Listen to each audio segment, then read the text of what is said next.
Hey guys, welcome to Breaking Food. If I'm kind of looking down on the camera, that's because I'm using my OnePlus Open, which I am using the main rear camera, but I have the phone open, so I'm using the front display of the device. So I'm using the viewfinder while using this, which is pretty cool. But getting back onto topic, I am going to be reviewing my Apple ecosystem uh, type shenanigans that I have set up. So let's talk about it. So I grew up using Apple products, and but my first main device piece of technology, excluding my Nintendo DS and Switch, was a Samsung tablet. It was from 2012 or 2013. I got in 2013. It was a Samsung Galaxy Tab 2. It was a 7 or 8-inch device, tablet, and then I went from that to a Nexus 7 tablet, second generation. From that, I went to that Samsung Galaxy Tab S2, 8-inch. From there, I got my first smartphone, the OnePlus 3. Then from there, I got my first laptop, which was the Surface Pro. Then I went from the OnePlus 3 to the 5T. Then from the 5T and that Surface Pro laptop, I had then I received a gaming laptop for free and a uh,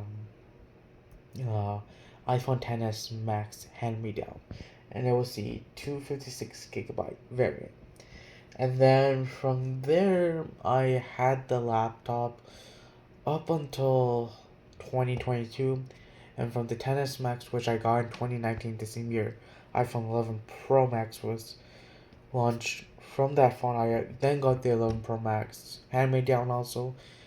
When the 12 Pro Max came out, and then when the 13 Pro Max came out, I got the 12 Pro Max hand me down. And yeah, around that period of time, I had the iPad Pro 9.7-inch from 2016 with the Apple Pencil first generation, and then from the 12 Pro Max, and then from the iPad Pro, I had gotten a um yeah the iPad Air fourth generation, which I still use to this day. I don't use it often, but I've been using it more lately. And then from there, I got with the Apple keyboard case, which is pretty cool. And then from there, from my iPhone, I had gotten from the 12 Pro Max to the 15 Pro, which I'm currently using, and yeah, it's so far amazing. And I'm currently using. I had the Apple Watch Series 7, and then switch from that to the Apple Watch 9. I will explain the difference in color later. So yeah. And then yeah, from there um like at the end of 2022, I got rid of my gaming laptop and bought a MacBook Air, the 2022 one, which included the M2 chip, 512 gigabytes of RAM. I mean 512 gigabytes of storage. So yeah, and then just about earlier in 2023, I had purchased a HomePod through a gift card, a HomePod Mini. But before that, I did purchase a HomePod and reviewed it, I think in 2022. But then 2023, early 2023, I bought a HomePod. Decided to give it a chance. Really loved it, kind of. And then as you guys can tell, just did a review on an unboxing type review on the Apple TV third generation. I got the 64 gigabyte variant, which I got off the shelf from the Apple Store. Um, and so far, it's pretty cool, and it really optimizes it with the iOS device. I can control everything from the HomeKit, which is pretty cool. My Roku TV, I'm able to control that through Siri. I have the app over here. I can control the Apple TV and my Roku TV from here, and the HomePod from here, which is pretty cool. So yeah. Let me show you my setup for my MacBook, my Apple TV, my iPad Air, and my HomePod Mini. So let's start with my desk, which is my main area of doing things. So yeah. This is nothing too fancy, honestly. This is what you would see in an average home, honestly. So, I am kind of reviewing this based on like not in a techie way, but more of like an average user way. So, I have my gaming PC over here with the two speakers, and I have a USB-C cable going through here and charging the MacBook Air. And the reason I'm not using the MagSafe charger is because I actually keep that in my backpack and travel with that. And with this USB-C cable, I'm able to charge this, charge my MacBook Air, my iPad Air, and my iPhone. So in a sense, it's just easier for me to keep one cable over here. If I'm in a rush, I can just plug one of these in, charge at least both of them to have some juice, and then run off. Honestly, for me, honestly, just using that MagSafe, bringing the MagSafe charger with me everywhere I go, it's kind of useful. Just because if someone decides to trip over on the charger, at least it will magnetically come off. In this scenario, this is just running through the edge of the table, so in that case, it's not really useful for me to actually use the MagSafe charger. Now my iPad, this is my situation. So with the iPad Air, honestly, mostly use this for just watching content. But I also sometimes do note taking on this, and this is pretty cool. But I tend to put this in my backpack now, ever since I recently purchased the Apple TV. But this is pretty cool. Honestly, it is worth the purchase. But I have the fourth generation. You can kind of get away with a fourth generation iPad Air. You can find them for real cheap. I bought this when Apple dropped the fifth generation, and this was on a discount from Target.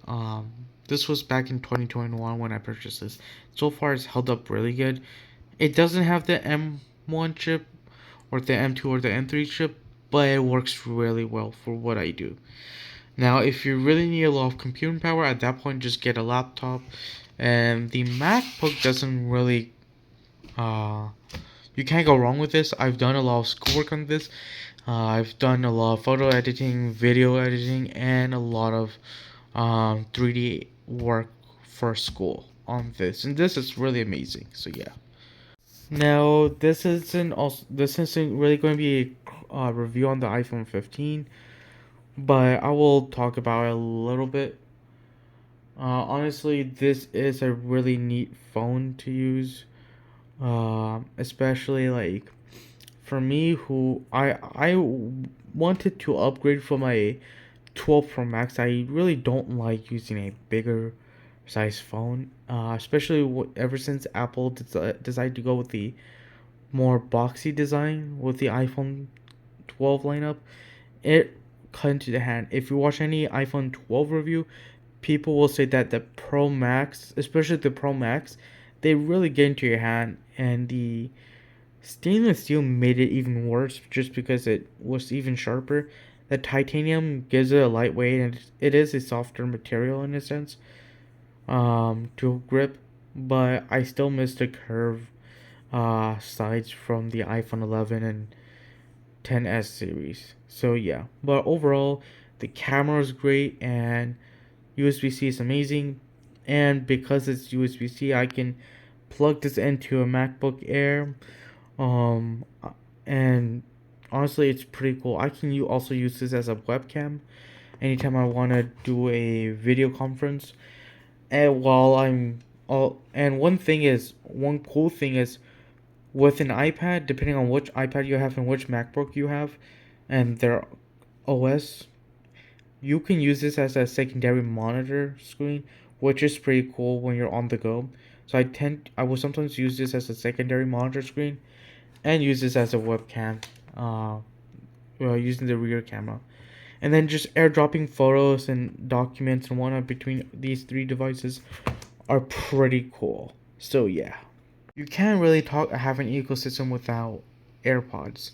Now I do have the second generation, but this does fit me really good. You can find this for real cheap, from like any place for $100, and they are really good. One thing is, I bought the second gen AirPods that didn't come with a wireless charging case. I can't really find any place that sells a wireless charging case because I do use MagSafe a lot, and yeah, so I end up using the Lightning charger to charge this up. But honestly, I will use this till it dies out on me.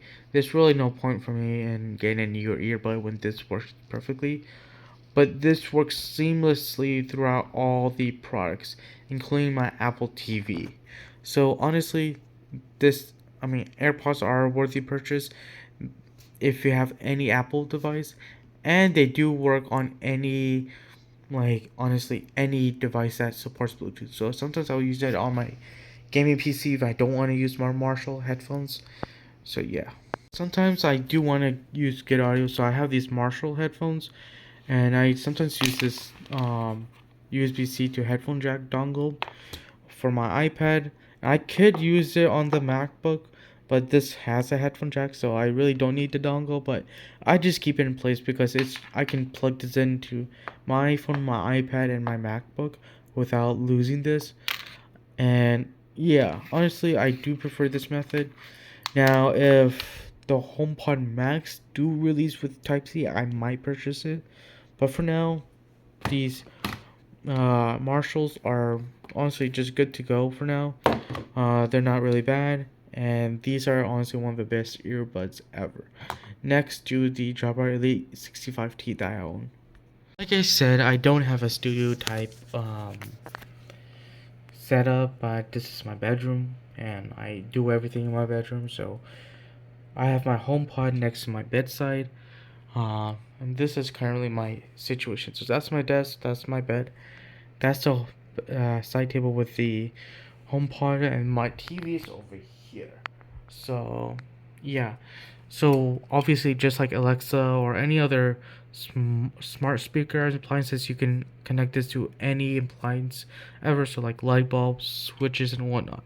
But one thing I do like about this is that it has a really amazing integration with Apple products, especially in this case where this does you use this can be double as a speaker for my Apple TV, which is pretty cool. So in a sense, I don't have to spend a lot of money on buying a soundbar when I can just use this.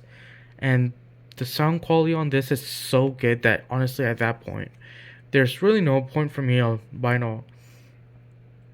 getting a separate smart speaker or a separate soundbar when this works all in one. And I can buy another one. And what's cool is if you have an Apple TV, you can connect two HomePod, but they have to be the same model. So either two HomePod minis or two standard HomePod, and you can use them as like a dual speaker setup. So yeah. One last, I guess, piece of Apple technology, which a lot of people don't talk about, and it goes under the rear, is the AirTag. So I have it inside the official AirTag holder leather one that Apple made, and it's pretty good. This really does track my keys a lot, and it's pretty helpful. Anytime I'm walking around, I get my notification from Find My app, let me know where my keys are. And it's pretty useful, and I might pick up another one for my backpack. So it is worth purchasing it. Overall, I think if you're looking for an ecosystem, Apple's the best one. Um, Before I end it, let's talk about the Apple Watch. So I will do a separate Apple Watch video, but I currently got Series 9, and at the time of recording this video, Apple actually had stop selling the Apple Watch Series 9 and Ultra to watch for Ben, and they start back up selling those watches again, but they're going to get banned again on around January 10th. The reason for it, it's I'll do a whole separate video, but in short term, apparently they used the technology that uses to scan the blood oxygen. The blood oxygen was stolen. I get from what I've heard, allegedly, was stolen by a guy who uses that technology, who actually panned it and uses it for like medical technologies for hospitals. And Apple decided to use that technology, from what I've heard, and so they can't really legally sell any Apple Watches. But luckily, the Apple Watch SE 2 doesn't have that technology, so Apple's able to sell that watch. So yeah. But getting back to the Apple Watch Series 9, I prefer bigger size watch. You guys know I'm a watch collector, but the 41 millimeter Apple Watch is not that bad, especially with that bigger size 45 millimeter Apple Watch Series 7, the raid version of the Series 9 I had, which was also 45 millimeter. Their count always hits my arm whenever I move my hand, anytime I move my wrist around, and it's always activating Siri anytime I hit the wrist. So honestly, this is not bad. It's a smaller display, but a bit cheaper, and I still get the best Apple Watch ever. And with that, yeah, I'm able to get notifications, answer calls, and whatnot, and it works seamlessly with um, my iPhone, and it's also one of the best Android. I mean, not Android, my bad. One of the best smartwatches in the market right now. So yeah, and honestly, the ecosystem works so perfectly. I can use my AirPods for my iPhone, my iPad, my MacBook, my Apple Watch, and my Apple TV, and I can always do it always does the handoff feature where I will start using certain applications like Safari. Let's see if I was searching something on Safari on my iPhone and I want to continue it on my iPad or my MacBook, I can open up my device and I can go to wherever I was left off on Safari, which is pretty cool. Answering phone calls, I can answer phone calls on any device, including Apple TV, which is pretty cool. And one other thing is FaceTime. FaceTime is an amazing video calling application that I can answer on any piece of Apple equipment, and this includes iMessage. iMessage is one of the best messaging application out there, and because it's so well integrated with SMS and whatnot, and I would say it's much better than WhatsApp in certain cases, but obviously because not everyone has iPhones or any Apple or every Apple product that supports iMessage, WhatsApp is a better alternative app. But yeah, Apple Map is actually really underrated, and it's improved a lot. I really love Apple Maps, and it's really good. AirDrop is another big thing, and honestly, I think it's the one of the best features of Apple one of the best features in Apple products of all time. Just sending in documents from one device to another without losing quality or anything. It's amazing, honestly. So yeah. Um, honestly, I do love Apple products. I'm I'm not a hater of any company that goes against Apple. Honestly, like like what I'm doing right now is I'm shooting this on an Android phone. I still love Android.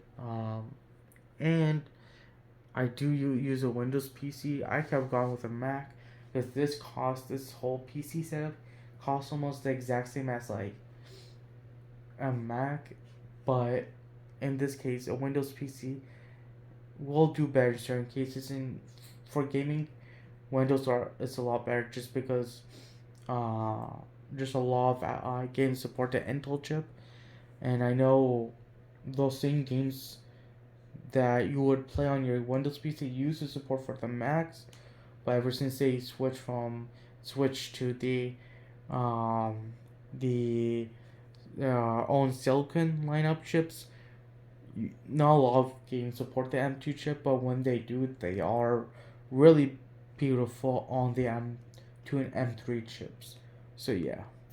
So that's pretty much it. Thank you so much for watching this video. As always, please stay tuned for more content.